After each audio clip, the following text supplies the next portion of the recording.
soft start part 2. So turn the power off. So I'm going to try a different product, and I think the other ones, this compressor RLA on this unit rated at 16.6, and the other kit, that ICM 870 I got, was a 16 amp kit up to 16 amps, and the fuse in it popped. And not this one, this is the new one I want to try. And I think I should have gotten the 16 to 32 amp. I think 16, if you're pulling 15 or 16 RLA rating on your unit, probably going up to the 16 to 32 is the one you need. I didn't do that, so I ordered this one. They had the 16 version of this one in stock, but they didn't have, I had to wait a couple of days to get this one. So I think that might have been the problem that I had with that one. The fuse in it opened, so I took it back. They gave me credit for that one towards this one. This one does cost about $80 more than the other one does. So, and this one's smaller. Saw that other one, how large it was to go in there. This one's going to fit in there a little better, and you'll see it once I get it in there. And I put that in there just as a comparison. I was trying to see what the difference was, and this is in around the 60 range, but this is the hard start, and this thing's more designed for compressors that have a hard time starting, not one that is running fine. You know, it's when it comes on, it's sending a good jolt to kick that compressor on. And I just went ahead and left it in here. I knew I was coming back with this in a few days, but we're going to get that out. And like I said, leaving that in there could probably end up damaging the compressor after a while if I leave it in there, and it didn't need it to begin with. But we're going to replace it and get that thing out of there and put this in, and we'll go through the install process on it as well. Alright, so that's the back mounting plate that this connects to, and I've put that in there. But it just kind of fits into that plate and snaps on like that. And then they give you all the wires you need. You see here, they give you the kind of the instructions on how to go through the process of wiring everything. There's a diagram there. There's also a diagram on the front of the box down here as well. And then they give you a couple of connectors that you may need or may not need, and the different color wires based on how you wire this thing up, where they connect to. So let's get it connected. One thing I found interesting on this one is your common wire between your contactor and the capacitor comes out, and you're always going to have that voltage feeding into this and going back to it on another connection. It has to be that way for the fan to work like it's supposed to. But they tell you right here on the instructions and show you on the diagram that you're going to have your wire off your contactor coming over to this box, and then the other wire going out into the common on your capacitor. So let's get it wired up and see how it performs. Alright guys, we've got everything in and mounted. So basically you're going to have your common off your compressor, or your run winding off your compressor is now going to go to this terminal over here. Then this one with the brown wire is going to connect to the common side of the contactor. This red wire at this terminal will come back over here and connect to where your run winding used to be for your compressor.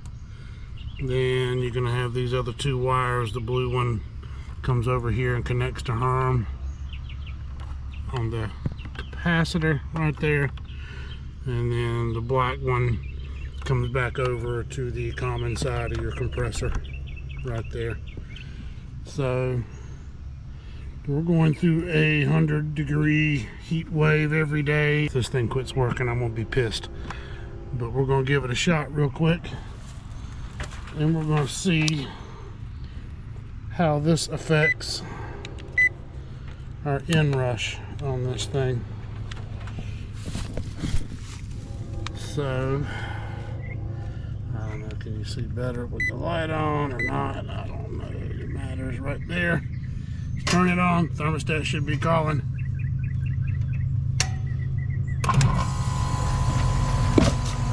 Oh. 45. You heard the delay. That's down from 91. So that's almost 50 amps reduction in the startup on this thing. We turn it off, let it sit for a minute, and then we'll do it one more time. See how consistent it is. And let's try it one more time.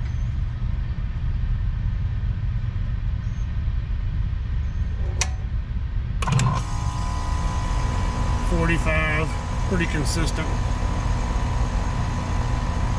The delay from when I turned the breaker on. So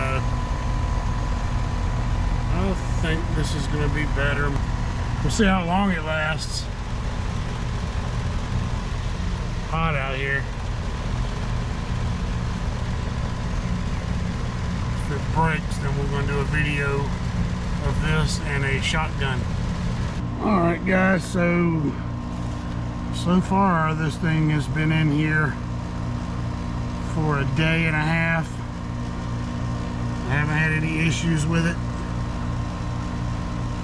Seems to be working. The other one lasted about 2 hours before it went out, so it may very well have been not getting maybe the right rating on it for the amp or the RLA on the compressor.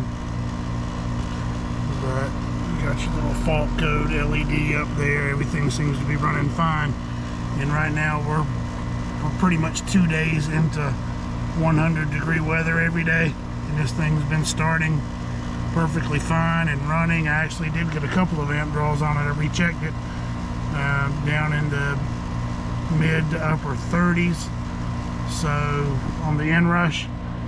So it seems to hopefully be hanging in there, and like I said, I'm trying to get this unit to last. I just simple, stupid. This is a basic system, and some of the stuff that's out there now, I spend so much time working on so much new equipment that breaks down so quick and so easy,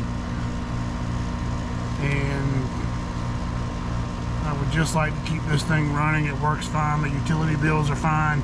It maintains. It's 100 degrees 2 days in a row, and I'm maintaining 74 in the house very easily.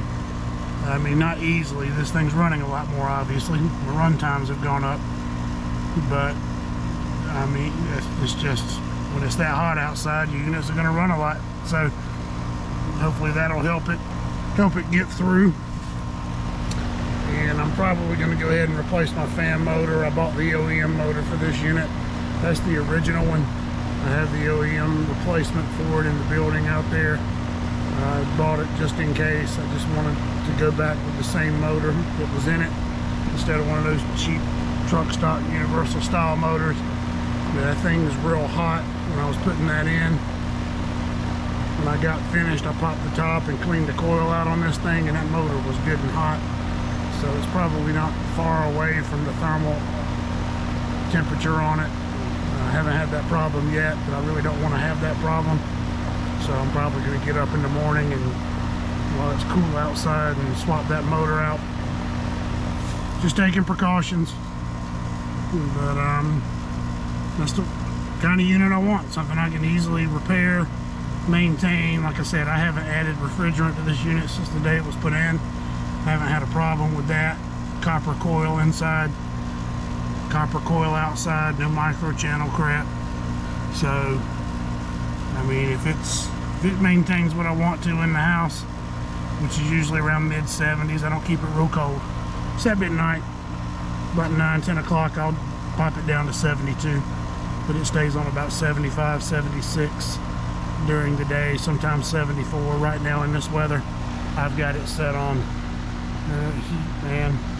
It's 100 degrees out here right now, actually, but keep it set on 76 and it maintains it. If we're in the 80s, I'll keep it on 74, but it works just fine. Drains plenty of water. Appreciate you watching. Like and subscribe, and I'll see you on the next one.